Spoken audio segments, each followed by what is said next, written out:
السلام علیکم ورحمۃ اللہ وبرکاتہ۔ ناظرین کرام، قرآن مجید ایسی کتاب ہے، اللہ رب العالمین نے اس کو مومنوں کے لیے باعث رحمت بھی بنایا، باعث برکت بھی بنایا اور باعث شفا بھی بنایا۔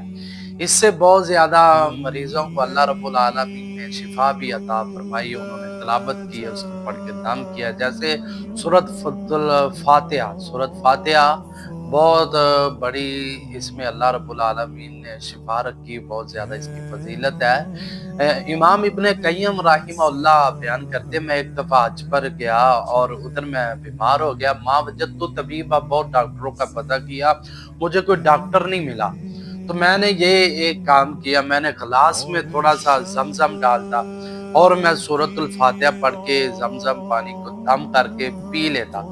چند ہفتے میں نے یہ کام کیا ہے، اللہ رب العالمین نے میری لا علاج بیماریوں سے مجھے شفا عطا کر دی۔ اتنی اس میں شفا اللہ نے رکھی ہے۔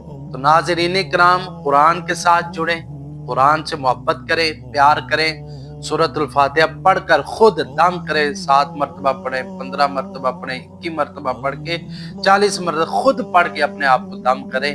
اللہ پاک رحمت اور برکتوں سے نوازے گا، شفائیں عطا فرمائے گا۔ وما توفیق